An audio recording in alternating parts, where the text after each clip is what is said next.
ಗಂಧ ಮರಗಳನ್ನು ಹಚ್ಚಿ ನಾವು ಬೆಳೆಸಿ ಕಾಡನ್ನು ಉಳಿಸಿ ಕೊಡ್ತೇವೆ ಅಂತ ಹೇಳಿದ್ದಾರೆ. ಮತ್ತೆ ಇದಲ್ಲದೆ ಅಧಿಕಾರಿಗಳ ಮೇಲೆ ಯಾರು ತಪ್ಪು ಮಾಡಿದವರಿಗೆ ಶಿಕ್ಷೆ ಆಗೋ ತರ ನಮ್ಮ ಕೆಲಸವನ್ನು ಮಾಡ್ತೇವೆ ಅಂತ ಹೇಳಿದ್ದಾರೆ. ನಮ್ಮ ಮುಂದಿನದಾಗಿ ಹಿರಿಯರು ಮಾತಾಡಬೇಕು ಹೇಳ್ಬೇಕಂತ ಅಧಿಕಾರಿಗಳು ಆಮೇಲೆ ಅವ್ರದ ಏನ್ ಹೇಳಿರಲ್ಲ ಇಷ್ಟ ಮಟ್ಟ ಆತದ್ರ ಅದ ವಿಷಯನ ರೀ ನಾವು ಪ್ಲಾಂಟೇಶನ್ ಮಾಡೋದ್ರ ಹೇಳ್ರಿ ಎಲ್ಲರಿಗೂ ನಮಸ್ಕಾರ. ಇವತ್ತು ಎಲ್ಲ ರೈತರ ಮುಖಂಡರು ಮತ್ತು ಹಲವಾರು ಸಂಘಟನೆಗಳ ಅಧ್ಯಕ್ಷರಲ್ಲಿ ನಮ್ಮ ಬಂದಿದ್ರು. ಇದು ಹಲವಾರು ದಿವಸದಿಂದ ನಮ್ಗೆ ಅವ್ರಿಗೆ ಒಂದು ಸ್ವಲ್ಪ ಇದು ನಡೆಯಿತು. But today we have completed everything. ಏನಂದ್ರೆ ಅವ್ರ ಅಂದ್ರೆ ನಮ್ಮ ಸಮಕ್ಷಮ ಮೊನ್ನೆ ಹೋಗಿ ನಾವು ಮಾಜರ್ ಮಾಡಿ ಎಲ್ಲ ಅಲ್ಲಿ ಅವ್ರು ಹೇಳತಕ್ಕಂಗ ಎಲ್ಲ ಡಾಕ್ಯುಮೆಂಟ್ಸ್ ಎಲ್ಲ ಇದು ಮಾಡಿದೀವಿ. ಒಂದು ಎರಡನೇ ವಿಷಯ ಏನಂದ್ರೆ ಇದರಲ್ಲಿ ಇರ್ತಕ್ಕಂಥ ಯಾರ್ಯಾರು ಅಧಿಕಾರಿಗಳು ಇದ್ದಾರೆ ಅವ್ರಿಗೊಂದು ನೋಟಿಸ್ ಮಾಡ್ಬೇಕಂತ ಹೇಳಿ ಅದಕ್ಕೂ ನಾವು ಹೂ ಅಂದಿವಿ. ಮತ್ತೆ ಈ ಮಾನ್ಸೂನ್ದಲ್ಲಿ ಅಲ್ಲಿ ಕೌರಿಗುಡದಾಗ ಏನು 9 ಎಕರೆಯನ್ನ ಅಲ್ಲಿ ಇದಾಗೈತಿ, ಅಲ್ಲಿ ನಾವು 101% ನಮ್ಮ ಇಲಾಖೆಯಿಂದ ಒಳ್ಳೆ ನೋಡ್ಕೋಕೊಂಡ ಮಾಡ್ಕೊಡ್ತೇವೆ ಅಂತ ಹೇಳಿ ನಮ್ಮ ಹಿರಿಯ ಅಧಿಕಾರಿಗಳ ಸಮಕ್ಷಮನೆ ನಾ ಇದು ಹೇಳಿ ಎಲ್ಲಾ ರೈತರ ಬಾಂಧವರಿಗೆ ನಾವು ಇದ್ರೊಳಗೆ ಏನೈತಿ ಪಾರದರ್ಶಕವಾಗಿ ನಾವು ಇದ್ರೊಳಗೆಲ್ಲ ಮುಂದೆ ಕೆಲಸವನ್ನು ನಿರ್ವಹಿಸಿತ್ತು ಅಂತ ಹೇಳಿ ನಮ್ಗೆ ವಿಷಯ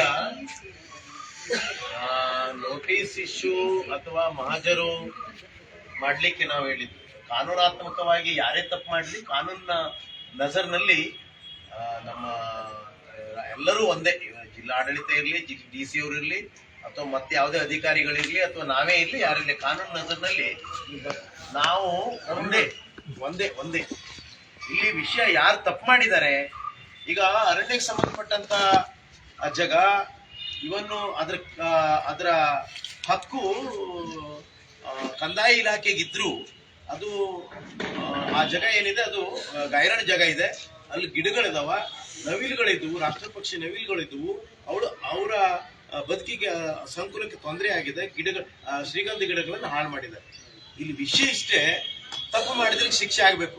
ಡಿಸ್ಟ್ರಿಕ್ಟ್ ಅಡ್ಮಿನಿಸ್ಟ್ರೇಷನ್ ಇರಲಿ ಮತ್ತೆ ಯಾರೇ ಇರಲಿ, ಮೊದಲ ನಜರಿಗೆ ಬಂದಂತದ್ದು ಜಿಲ್ಲಾಡಳಿತ ಮಾನ್ಯ DC ಅವರ ಹೆಡ್ನಲ್ಲಿ ಆದದ್ದು ತಪ್ಪಾಗಿದೆ. ಕಾನೂನು ಅಥವಾ ಅರಣ್ಯ ಜೀವಿಗಳ ಕಾಯ್ದೆ ಅಡಿ 71, 72 ಅಥವಾ 2022 ಅಮೆಂಡೆಡ್ ಅರಣ್ಯ ಕಾಯ್ದೆ ಪ್ರಕಾರ ಏನ್ ಶಿಕ್ಷೆ ಅನ್ನುವಂಥದ್ದು ನಿರ್ದಿಷ್ಟವಾಗಿ ಹೇಳಿದ್ದಾರೆ. ಡಿಸ್ಟ್ರಿಕ್ಟ್ ಅಡ್ಮಿನಿಸ್ಟ್ರೇಷನ್ ಇರಲಿ, DC ಆಗಲಿ, ಅವರಿಗೆ ಕಾನೂನು ಪ್ರಕಾರ ಏನ್ ಶಿಕ್ಷೆ ಅನ್ನುವಂಥದ್ದನ್ನ ನೋಟಿಸ್ ಅನ್ನು ಇಶ್ಯೂ ಮಾಡ್ರಿ. ಯಾಕೆ ನಿಮ್ಗೆ ಈ ಕಾನೂನು ಅಡಿಯಲ್ಲಿ ಕ್ರಮ ಕೈಗೊಳ್ಳಬಾರದು ಅಂತೇಳಿ ಅದನ್ನ ಹೇಳಿದೆವು. ಅದನ್ನ ಆಗ್ಬೇಕು. ಇವತ್ತು ನೋಟಿಸ್ ಅನ್ನ ಸಂಬಂಧಪಟ್ಟಂತೆ ಎಲ್ಲ ಇಲಾಖೆಗೆ ಮತ್ತು ಅಧಿಕಾರಿಗಳಿಗೆ ನೋಟಿಸ್ ಇಶ್ಯೂ ಮಾಡ್ತೇನೆ ಅಂತ ಹೇಳಿದರೆ ಸ್ಥಳ ಮಹಾಜರನ್ನು ಮಾಡಿದ್ದಾರೆ. ನಮ್ಮ ರಾಮನಗೌಡ ಅವರು ಅಲ್ಲಿ ಸ್ಥಳೀಯ ಜನ ಆಗಿರೋದ್ರಿಂದ ನಮ್ಮ ಅಧ್ಯಕ್ಷರ ಹೆಡ್ ಇದ್ದ ವೀರಪ್ಪಾಜಿನವರ ಹಿರಿತನದಲ್ಲಿ ಈ ಕೆಲಸ ನಡೀತದೆ.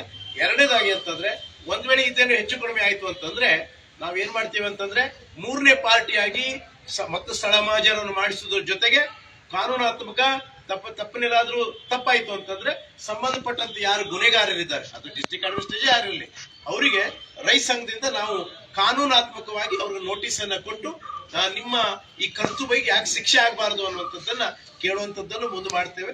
ನನಗೆ ವಿಶ್ವಾಸ ಇದೆ ಮಾನ್ಯ ಅಧಿಕಾರಿಗಳೆಲ್ಲ ಆ ರೀತಿ ಕ್ರಮ ಕೈಗೊಳ್ತಾರೆ ಅನ್ನುವಂಥದ್ದು. ಮುಂದೆ ಇಂಥ ಕಾಡುಗಳು ಹಾಳಾಗಬಾರ್ದು, ಆಯ್ತಾ? ಕಾಡುಗಳಿದ್ರೆ ಎಲ್ಲ ಅನ್ನ ಮತ್ತು ನೆಲ ನೀರು ಎಲ್ಲ ಉಳಿತವ. ಅದನ್ನು ತಿಳ್ಕೊಂಡಿರ್ಬೇಕಾಗ್ತದ. ಯಾವುದೇ ಅಧಿಕಾರಿ ತನ್ನ ಅಧಿಕಾರ ಕೊಟ್ಟಿದೆ ಅಂತ ಹೇಳಿ ಅದನ್ನು ದುರುಪಯೋಗ ಮಾಡ್ಕೊಳ್ಳುವಂಥದ್ದಲ್ಲ. ರೆವಿನ್ಯೂ ವಿಶೇಷವಾಗಿ ಈ ಸಂದರ್ಭದಲ್ಲಿ ನಾನು ಕಂದಾಯ ಇಲಾಖೆಗೆ ಹೇಳ್ತೇನೆ, ಅಭಿವೃದ್ಧಿ ಹೆಸರಿನಲ್ಲಿ ಅರಣ್ಯ ಸಂಕುಲವನ್ನ, ಕೃಷಿ ಸಂಕುಲವನ್ನ ರೈತರಿಗೆ ತೊಂದರೆ ಕೊಡುವಂತದ್ದನ್ನ, ಈ ಮೊಂಡು ವರ್ತನೆಯನ್ನ ಕಂದಾಯ ಇಲಾಖೆ ಮಾಡಬಾರದು. ಅದರಲ್ಲಿ DC ಅವರು ಹೊಣೆಗಾರರು ಆಗ್ತಾರೆ ಅಥವಾ ತಹಶೀಲ್ದಾರ್ ಹೊಣೆಗಾರ ಆಗ್ತಾರೆ. ಅದು ಆಗಬಾರದು.